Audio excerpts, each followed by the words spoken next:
Shalom, selamat malam saudara kekasih Kristus di mana saja berada. Berjumpa kembali di dalam doa dan renungan bersama Sion Channel.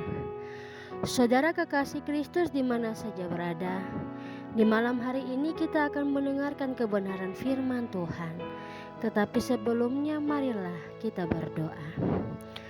Bapa yang ada di dalam kerajaan sorga, kami mengucap syukur atas segala sesuatu, atas cinta kasih Tuhan, atas perlindungan dan pemeliharaan Tuhan bagi setiap kami. Bapa, di malam hari ini kami akan hendak mendengarkan kebenaran firman Tuhan. Biarlah firman Tuhan ini menjadi satapan rohani bagi setiap kami yang hendak mendengarkannya. Berfirman bagi kami semua Bapa, karena setiap kami yang akan mendengarkan kebenaran firman Tuhan di malam hari ini, kami siap untuk mendengarkannya. Haleluya, terpujilah namamu. Amin. Saudara kekasih Kristus, di malam hari ini kebenaran firman Tuhan yang hendak menjadi perenungan kita, saya ambil di dalam kitab Yakobus pasal 1 ayatnya yang ke-8, berbunyi demikian: sebab orang yang mendua hati tidak akan tenang di dalam hidupnya. Saudaraku yang diberkati Tuhan Yesus Kristus, tema perenungan kita di malam hari ini adalah janganlah kamu mendua. Ketika kita mendengar kata mendua hati, maka yang muncul dalam pikiran kita adalah seseorang yang mulai tidak setia atau sudah mengalihkan pandangan kepada orang lain. Biasanya pengertian seperti ini terjadi pada orang yang sudah atau sedang menjalin hubungan, entah masih berpacaran ataukah sudah menjadi pasangan suami istri. Saudaraku yang diberkati Tuhan Yesus Kristus, dalam kehidupan iman sangat dilarang keras untuk adanya sikap mendua hati. Kesaksian Alkitab menunjukkan bahwa tidak boleh ada Allah lain di hadapannya. Seperti hukum pertama dalam dasar Tita atau 10 hukum Tuhan mengatakan bahwa jangan ada padamu Allah lain di hadapanku. Artinya kita tidak boleh menyembah Allah lain. Tapi pada saat yang sama, kita pun juga menyembah Allah-Allah yang lain itu. Rasul Yakobus dalam pembacaan kita pun sangat menentang sikap demikian. Di dalam firman-Nya mengatakan, orang yang mendua hati tidak akan pernah tenang di dalam hidupnya. Bagi Yakobus, orang yang mendua hati adalah orang yang tidak akan tenang, tidak akan nyaman dalam kehidupannya.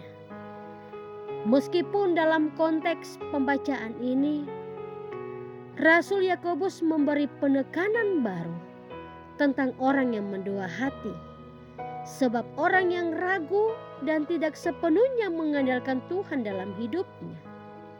Jadi bukan maksudnya orang yang sudah berpaling pada hal yang lain, tapi lebih kepada orang yang tidak percaya dan tidak mengandalkan Tuhan lagi di dalam kehidupannya. Saudara kekasih Kristus di mana saja berada, sebagai keluarga Kristen, peringatan untuk tidak mendua hati hendaklah mari kita taati. Kita taati dengan iman yang benar, sebab hidup yang mendua hati mencerminkan kehidupan yang ragu dan kurang percaya kepada Yesus Kristus dalam kehidupan kita. Karena itu, jika pada saat itu kita dipilih untuk menjadi seorang pelayan, baik untuk menjadi pelayan khusus atau pelayanan yang lain, dalam pekerjaan, usaha, kesibukan kita, akan tetapi kita masih mendua hati, kita masih ragu untuk memutuskannya, maka ini mencerminkan bahwa kita kurang yakin pada Tuhan hendak memakai kita sebagai alatnya. Renungkanlah selalu bahwa dalam iman Jangan mendua hati. Hendak kita diajak untuk harus percaya. Kita diajak untuk harus yakin sepenuhnya kepada Dia dan pertolongannya. Saudara kekasih Kristus di mana saja berada, ketika kita tidak menduakan Tuhan Allah dalam kehidupan kita, maka kita pun juga tidak akan pernah menduakan suami kita, istri kita, bahkan pasangan kita. Ingatlah bahwa ketika seseorang mengatakan bahwa dia tidak mendua, kita melihat dari kriteria kehidupannya setiap hari. Kalau kehidupannya setiap hari mengandalkan Tuhan, maka sudah pasti kita pun juga tidak akan diduakan oleh Dia. Sesuai dengan tema yang ada dalam perenungan di malam hari ini, janganlah kamu mendua. Janganlah kita mendua, sebab segala sesuatu telah disediakan oleh Tuhan. Tuhan Yesus telah memberikan kita segala berkat, berkat rohani, berkat jasmani. Janganlah kita mengecewakan hati Tuhan.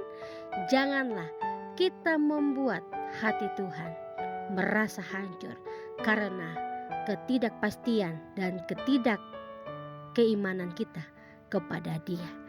Tuhan Yesus memberkati kita dengan firman-Nya. Saudara kekasih Kristus, marilah kita satu di dalam doa. Kita berdoa. Bapa yang baik, Bapa yang kami puji, Bapa yang kami sembah, Bapa yang kami percaya, Bapa yang kami imani dalam kehidupan kami setiap hari. Ajarlah kami dengan hikmat-Mu untuk dalam kehidupan kami tidak menduakan Engkau dalam setiap perjalanan kehidupan kami, dalam setiap pekerjaan kami, dalam setiap rutinitas dan aktivitas kami setiap hari. Bapa yang baik, terima kasih untuk kebenaran firman Tuhan di malam hari ini. Kami minta urapi kami dengan kuasa Roh Allah yang kudus, dan biarlah kami selalu dijaga, dipelihara oleh Engkau setiap hari. Bapa, malam telah menjadi bagian bagi kami. Kami akan tidur di malam hari ini.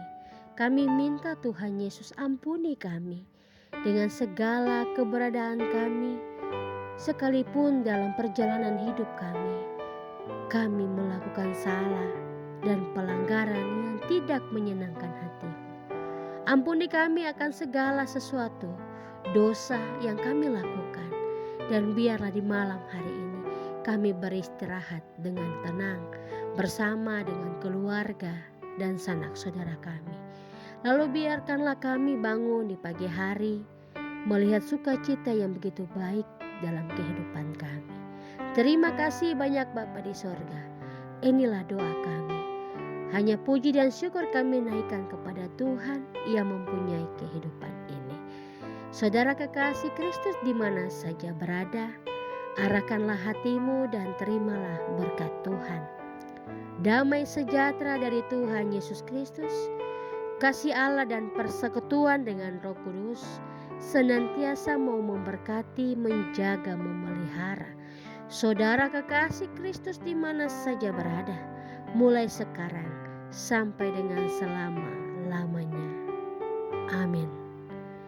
Shalom, selamat malam, selamat beristirahat, keluarga Kristen di mana saja berada, dan biarlah naungan kasih Tuhan senantiasa menjaga, melindungi, dan menyertai kita sekalian.